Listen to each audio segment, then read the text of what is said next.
근데 6월절을 지켰는데 6월절을 못 지킨 사람들, 그런 시체를 만져가지고 부정하게 돼서 못 지킨 사람들, 그 사람들을 우리가 지키고 싶지 않아서 그런 것도 아닌데 어떻게 이것을 해결해 달라, 우리가 또 지킬 수 있게 해 달라, 이렇게 한 거예요. 그러니까 그분들은 아마 요셉의 야곱의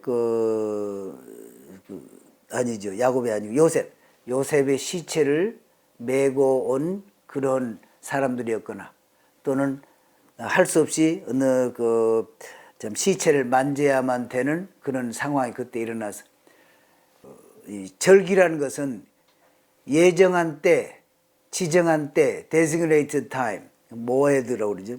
그때 해야 되니까, 그때는 뭐 안식일이 됐거나 무슨 일이 됐거나 그날 지켜야 되는 거예요.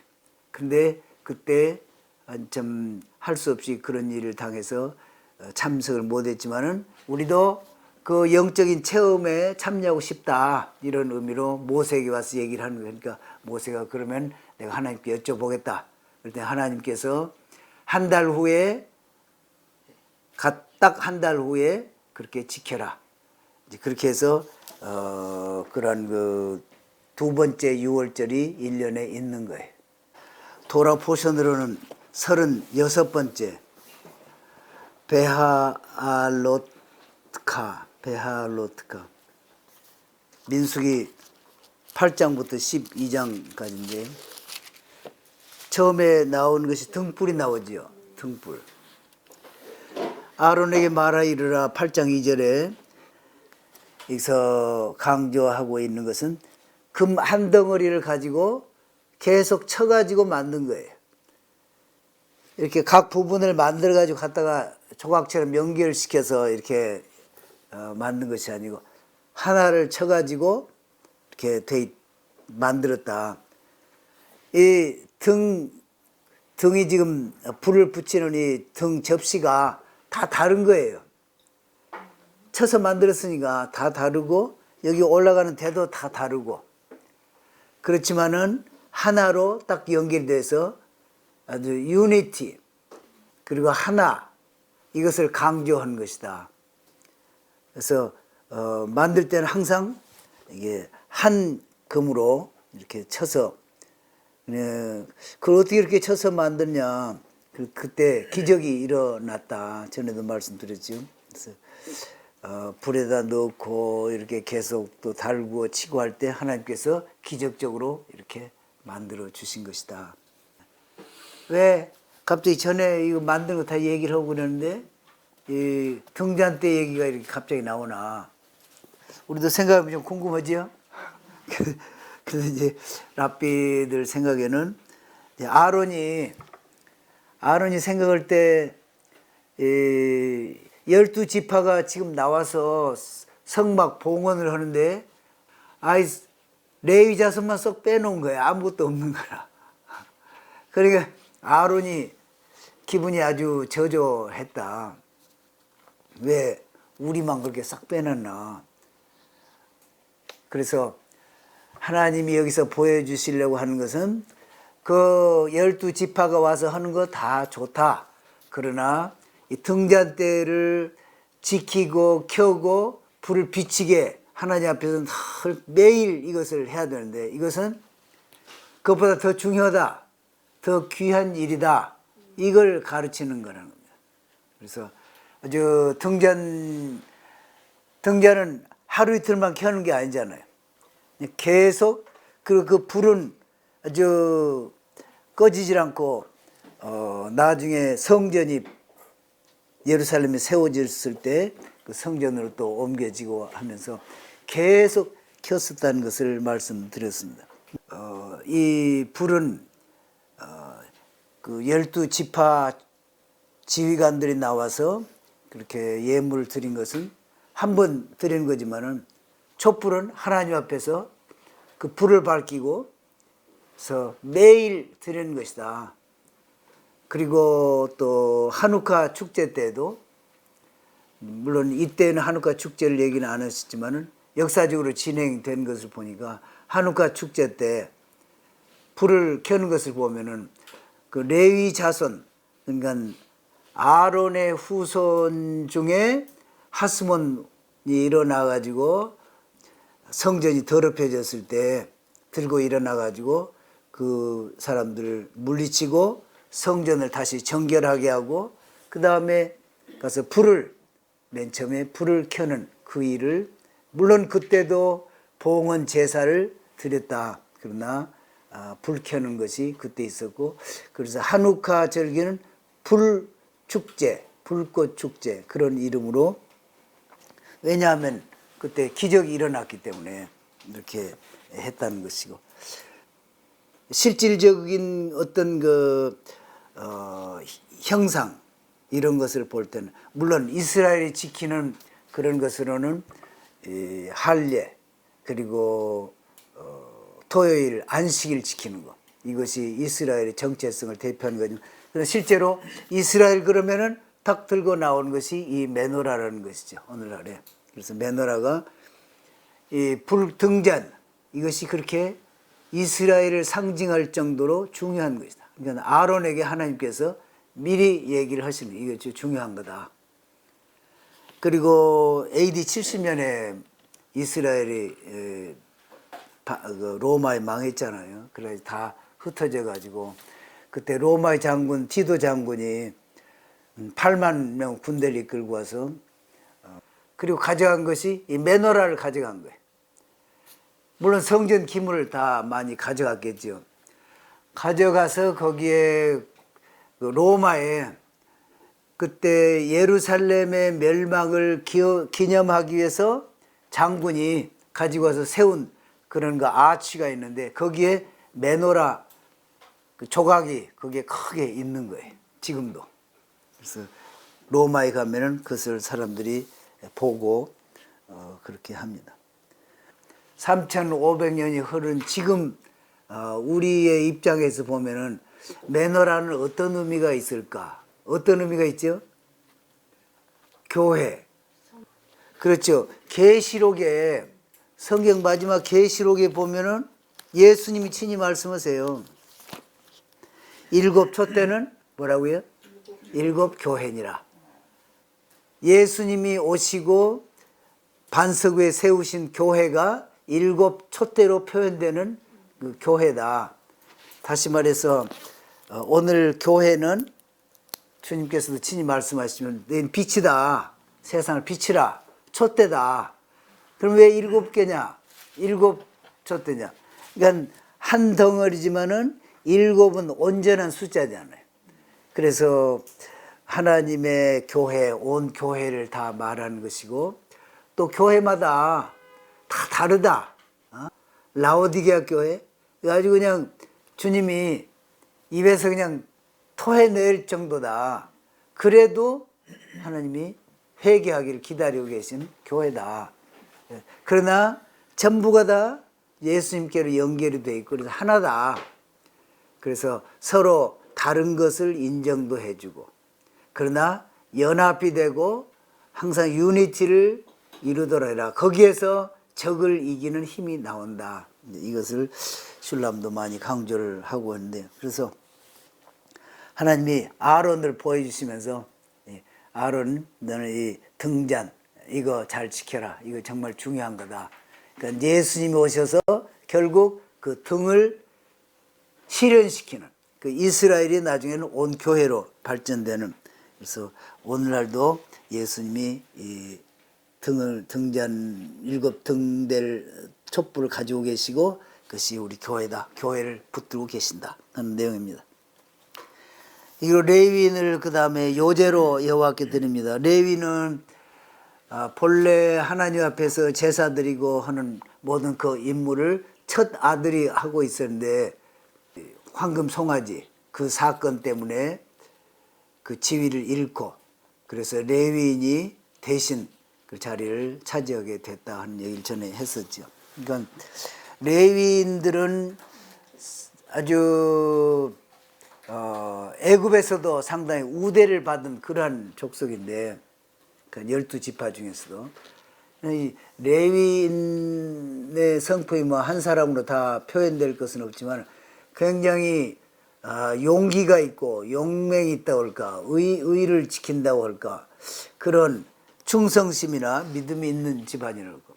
왜냐하면은 그 모세를 태어나게 했을 때도 아주 믿음으로 가서 결혼해가지고 모세를 이렇게 했고, 또 이 황금 송아지 만들어가지고 우상을 만들 때도 레위인은 거기 참여 안 하고 반발했다는 거예요. 그래서 하나님이 레위인을 시켜서 그 처음 난 장자들 대신해서 이 업무를 레위인에게 주었고, 그다음 나중에 또 장막의 광야에서 발람이 꾀해가지고 이스라엘 사람들이 가서 음란하게 행하였을 때, 그때 나가서 창으로 찔러 죽인 사람이 비느하스인가요? 네. 네. 그 레위인이잖아요. 그리고 또 성전, 그러니까 이 헬라 시대 때 그때 성전이 아주 오염되고 참 가증하게 그렇게 됐을 때, 그때 들고 일어나가서 전쟁을 하면서 그 형제들이 나가서 한 것도 아론의 직계 후손이라는 거죠. 그러니까 보면은 뭔가 그 일을 위해서 투쟁하는 그 정신이 그 가문에 있어요. 그리고 지금 레위인을 그래서 하나님이 이것은 내게 속한 자다 이렇게 하시면서 정결하게 하라고 하시면서 모세와 아론을 통해서 레위인을 앞에 오게 하고 하나님 앞에서 요제로 드리라는 거예요. 흔드는 요제 형식을 이렇게 취했을 것이다. 굉장히 힘이 많이 들었을 것이다. 이렇게 또 얘기도 하는 랍비가 있습니다. 흔들어서 드리라. 그렇게 해서 이제 완전히 하나님 앞에서 섬기는 그런 일이 하도록. 그래서 레위인을 정결케 하는 예식이 거기에 나오고요. 그리고 23절에 보면은 레위인을 계수할 때는 몇 세부터 계수하라고 그랬죠? 계수할 때는 1개월부터서 나이 제한이 없어. 그러나 성전 봉사는 몇 세부터 하라고 했어요? 30세부터 50세까지. 그런데 여기는 보면 또 25세로 이렇게 낮췄어요. 그럼 왜 여기 25세는 뭐 하라는 거냐? 25세 때부터 나와서 5년 동안 훈련을 받는다는 거죠. 어프렌티스십 해가지고 도제 훈련, 도제공 같이 그렇게 하고, 그렇게 5년을 지켜봐서 성전 임무를 성실하게 잘 할 수 있는 분이면은 하고, 그렇지 않으면은 이제 다른 임무를 이렇게 시키는, 그래서 5년 동안 그런 기간을 줬다. 그리고 50세가 지나면 어떻게 되냐? 50세가 지나면은 그런 제사 업무 이런 것은 직접 못할지라도 또 다른 부수적인 업무 또는 제사를 드릴 때 찬양하는 임무가 있는데 그것은 할 수 있게 했다. 또는 어떤 랍비는 그것도 금지시켰다 이렇게도 하지만은 50세 이상 됐다고 완전히 그냥 성전 밖으로 이렇게 출입도 못하게 하는 그런 것이 아니고 그 안에서 잔일은 할 수 있게 그렇게 했다. 그래서 25세부터서 50세 이후까지 여기 지금 설명이 나옵니다. 그 다음에 9장에서는 보면은 이제 좀 다른 얘기가 나옵니다. 민수기 1장 1절에 보면은, 그러니까 제2년 2월 1일인 거예요. 그러면은 6월절은 언제 지켜야지요? 1월 14일에 지키는데 지금 민수기는 여기 지금 한 것이 2월 1일이니까 1월 지났잖아요. 그런데 여기 9장에 보면은 다음에 첫째 달에 여호와께서 시내 광야에서 모세에게 말씀하여 이르시되 이스라엘 자손이 6월절 그 정한 길에 지키게 하라. 아니 그러면은 지금 민수기 첫 부분에는 2장 2월 1일인데 여기는 지금 1월 14일 그걸 지키라 이런 얘기라는 거예요. 그래서 왜 이렇게 됐을까? 그런 이제 랍비들 얘기는 토라에서 나오는 모든 것이 꼭 그 연대적으로 맞춰서 기록된 것만은 아니다. 그것을 보여주는 또 하나의 예다. 이렇게 얘기를 하면서, 그러니까 물론 무작위로 이렇게 일어나는 사건을 기록한 것은 아니지만은 꼭 어떤 때는 그 일어난 그 시간 순서대로만 기록한 것은 아니다. 그러니까 첫 번 유월절은 어디서 했습니까? 나올 때 그 출애굽 때 한 거 아니에요. 출애굽 때 그때 양을 잡아서 문설주에 바르고 그날을 14일로 해서 이제 이렇게 했었는데 그 다음에는 이 사람들이 이 둘째 해 1월 14일을 지키고 얼마 있다가 이제 보통 3일 길이라고 그러니까 이스라엘 들어가는 길이 그 광야에서부터서 얼마 안 있으면 이스라엘 들어가는 거예요. 거기 정착해서 그 다음에는 거기서부터 들판인데 못 들어갔잖아요. 그래서 나머지 39년 동안 한 번도 못 한 거예요. 그래서 그것을 민수기 처음부터서 쓰기가 그래서 다른 것을 얘기를 하고 여기다가 6월절을 얘기를 하신 것이다. 이렇게 이제 설명을 붙이는데 일반적으로 이렇게 받아들이는 것 같습니다. 근데 6월절을 지켰는데 6월절을 못 지킨 사람들, 그런 시체를 만져가지고 부정하게 돼서 못 지킨 사람들, 그 사람들 우리가 지키고 싶지 않아서 그런 것도 아닌데 어떻게 이것을 해결해 달라, 우리가 또 지킬 수 있게 해 달라 이렇게 한 거예요. 그러니까 그분들은 아마 요셉의 야곱의 아니죠. 야곱이 아니고 요셉의 시체를 메고 온 그런 사람들이었거나 또는 할 수 없이 어느 좀 시체를 만져야만 되는 그런 상황이 그때 일어나서 이 절기라는 것은 예정한 때, 지정한 때, designated time, 모헤드라고 그러죠. 그때 해야 되니까 그때는 뭐 안식일이 됐거나 무슨 일이 됐거나 그날 지켜야 되는 거예요. 근데 그때 좀 할 수 없이 그런 일을 당해서 참석을 못했지만은 우리도 그 영적인 체험에 참여하고 싶다 이런 의미로 모세에게 와서 얘기를 하는 거예요. 그러니까 모세가 그러면 내가 하나님께 여쭤보겠다. 그럴 때 하나님께서 한 달 후에 딱 한 달 후에 그렇게 지켜라. 이제 그렇게 해서 그런 그 두 번째 6월절이 1년에 있는 거예요. 근데 그것을 할 때는 6월절을 지킬 때는 거기에 축제같이 지키는데 그래서 종됐던 데서 나오고 매년 지키면서 그걸 기억하면서 그렇게 하는데 그러나 그런 축제는 없다. 단지 그 6월절 만찬과 그런 것을 행하는 의식 이런 것은 할지라도 축제도 없고 또 그때는 mat자를 먹지만은 또 그 예식 끝난 뒤에는 mat자도 먹어도 된다. 이런 것을 예외 조항을 두면서 둘째 그 6월절을 지키도록 그렇게 하고 있습니다. 그 다음에 15절에 보면 성막을 세운 날에 구름이 성막과 증거의 성막을 덮었고, 지금 법궤 안에 하나님의 십계명이 들어있잖아요. 그것은 하나님이 쓰신 것을 증거하는 하나님의 법도를 증거하는 테스트모니라고 해가지고 그것이 제일 중심인 거죠. 그것을 중심으로 이 성막이 지어졌고 그 위에 그것 바로 위에 구름 기둥이 있었다. 이렇게 불 모양이 있었고 낮에는 구름이 있었다. 무엇보다도 명령을 따라서 하나님의 명령을 따라 진을 치고 명령을 따라 행진하고 모든 것을 다 모세를 통하여 여호와의 명령을 따라 지킴을 다 했다.